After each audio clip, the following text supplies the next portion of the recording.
Hey, have you seen this yet? Yeah, that's not why we're here. But I too used to be a boy, you know? And some would argue that I've turned into a man since then. But what I didn't know is one of my favorite Pokemon from the original set has been under siege for the last 20 years, specifically in the TCG realm. That being my friend Kadabra over here. But there's a mystical man out there who has been laying waste to Kadabra over the time period, putting a full stop to any kind of Kadabra TCG card for further on, at least since 2003. And that man's name is Uri Geller. And I hope I pronounced that right. Otherwise, allegedly. Now this guy exists, and I honestly, I feel like I've known about this shtick that he has, but I've never known of him or his name. But it's essentially I'm gonna call him a magician. He'll probably say Grand Wizard.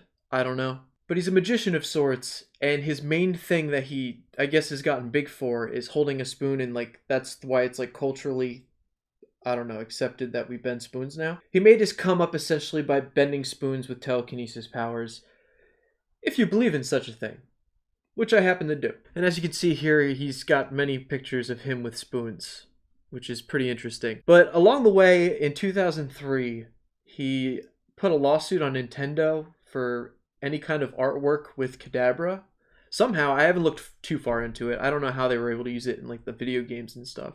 But he was able to put a full stop on any kind of Kadabra artwork in the TCG, which is kind of crazy to think about that someone can do that. And what do you know? Let's look at Kadabra and let's see why. Look, even here, pictures of him pop up. I guess it's that I just learned about this because it's over, and we're gonna get to that.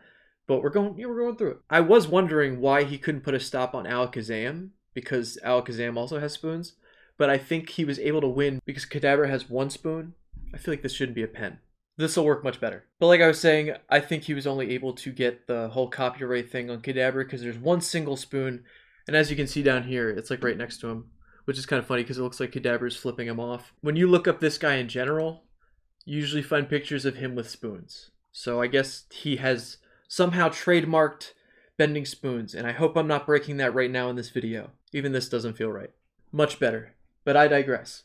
Now you have to wonder why he would do this in general. It is notoriety, because he probably saw how huge Pokemon was, especially around 2003. But we're talking, the last card was last Kadabra card was Skyridge, 2003. So, I don't know. And then he just decided, I guess from what he says, multiple emails from fans, and I don't know why it took 20 years, but he finally said he's sorry, and he's releasing the ban, so he even put up this little tweet. We'll look at the video in a second. 2 decades ago, magician and illusionist Uri Geller sued Nintendo in a California court for its Kadabra Pokemon card. So I guess, yeah, the lawsuit originally was over the Pokemon card art, so that's probably why it's stuck to the TCG.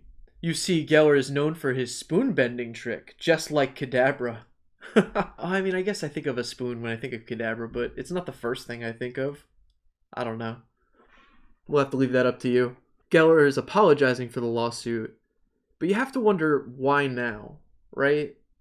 I don't know. Let's look at the video. He says, I never realized how powerful and important it was for me to lift the ban on Young Geller, which is the Japanese, I believe Japanese name for Kadabra. And then he says Kadabra, especially for all the kids around the world. I'm sorry for what I did 20 years ago, but you can learn from mistakes even more than you can learn from success. He's not wrong, but it is the save face, I guess. Because it's not just a mistake you made 20 years ago. I'd say you made that mistake every year up until that 20 years, because you waited so long. I don't know. Maybe that's just me. But let's look at this. Hi everyone. This suitcase, Pokemon, I haven't opened for 20 years since I put the ban on Pokemon. You're the first ones to witness it. Okay, here we go. We're the first ones. We're the last ones now. This thing's been out for like a month. Look.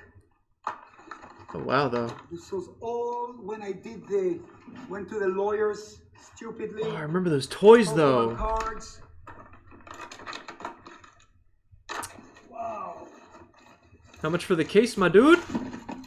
Oh, and there's all the cards right there. Kadabra. I mean, the list goes on and on. Yo, is that one signed by him? More Pokemon cards. Don't know what this is. That was a Burger King toy, I'm pretty Anyhow, sure, the ball. thanks very, very much for all your nice messages. Bless you all, and Pokemon, Uri Geller, Kadabra is free finally. Mwah. I mean, the video's genuine, but why now, man? It makes me think he needs money or something. Because I did see here he's putting up his houses for sale, and he's claiming they have magical healing powers.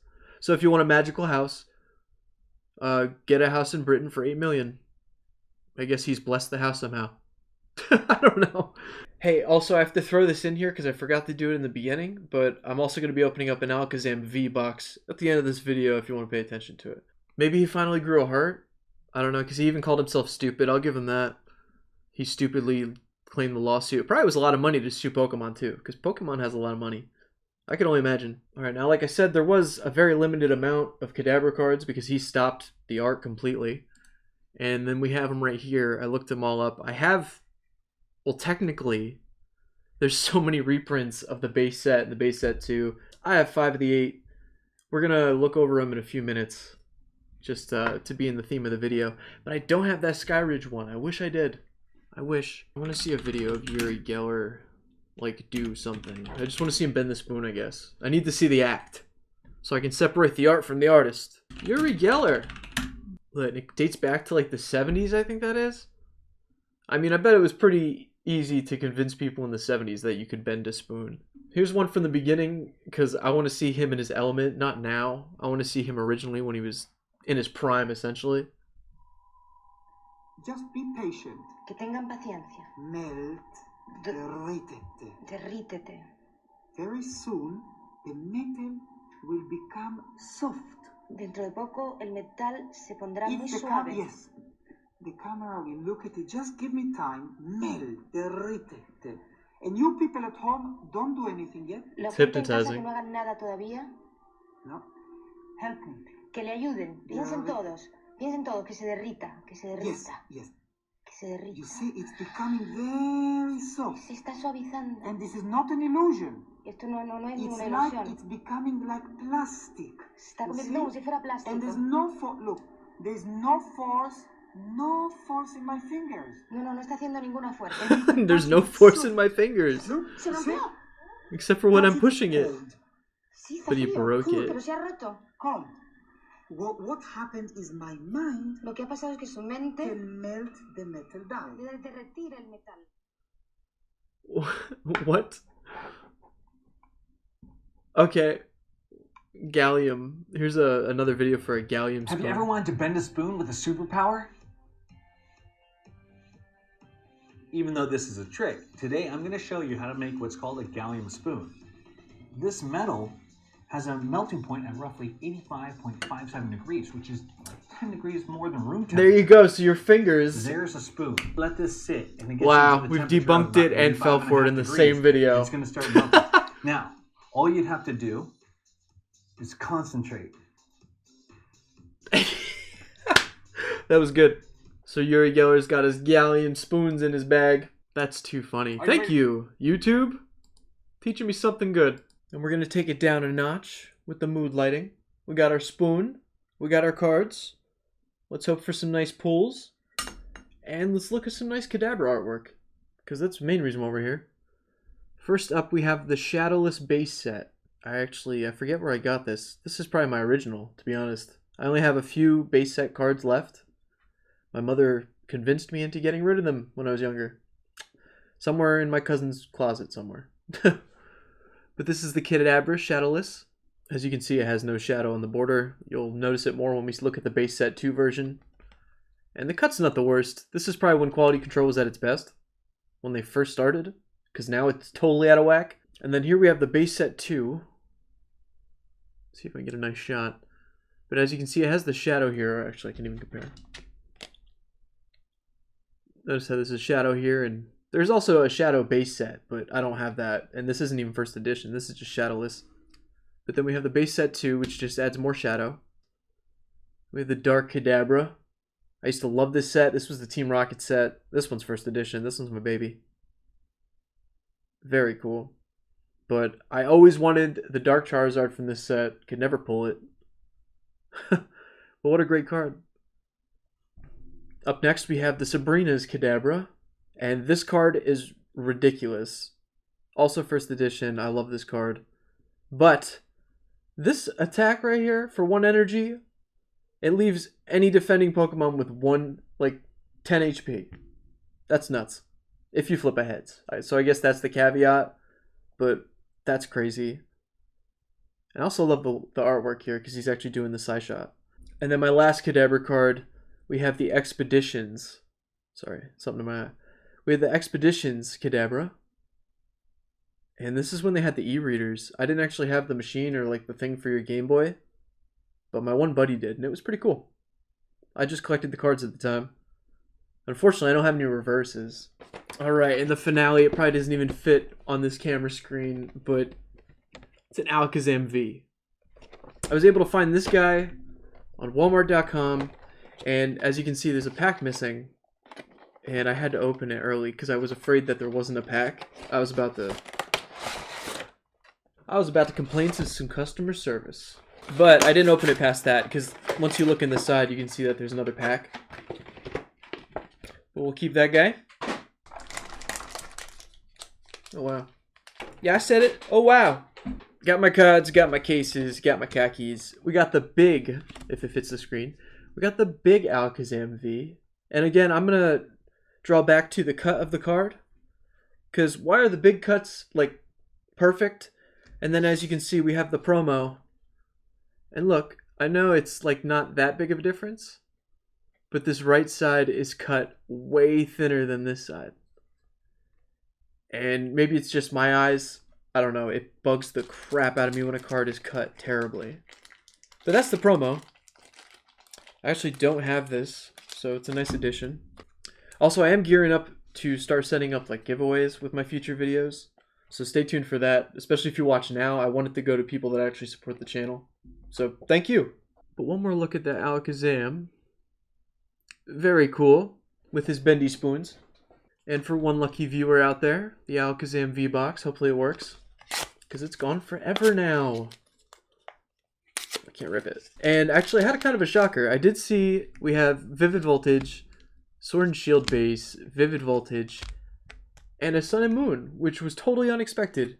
But then I looked up the making of this box, and I guess it was made in 2001, so that makes more sense. Also why there's 2 Vivid Voltage in here. This one seems heavier. We're going to keep that off and see what happens with that. We'll start off with the opposing Vivid Voltage. Yeah. With an Eevee on the front. For you? Yeah. There's a green card. Sorry, I'm not going to waste your time. Nothing. I don't really get much from Vivid Voltage. Here, well, I'll just open the second one. Just because it felt a little heavier.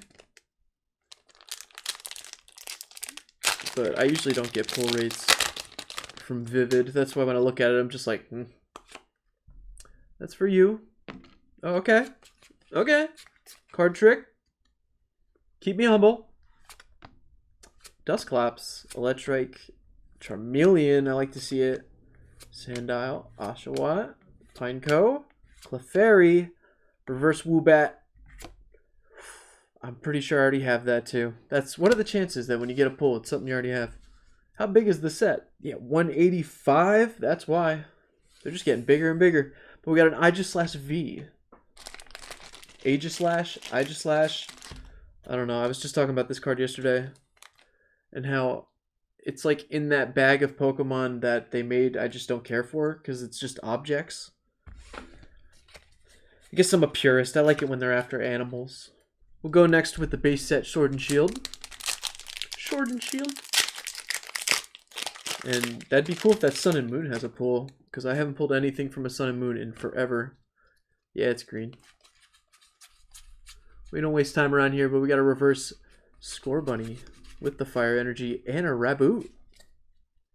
A Raboot! So far, meh. I mean, we did get a V pull. It could have been nothing. But what I'm really banking on is this unexpected Sun and Moon base. Unexpected. That's how I like it. Nah. Cosmog. This was a cool art set. I should have slow rolled it. A reverse rare though. Reverse Sharpedo. Cloyster. Yep. But a Reverse Sharpedo nonetheless. I think that's all I got for you. We talked about Kadabras enough. You guys know about Uri Geller, so do I now. And yeah, I think I'll see you tomorrow.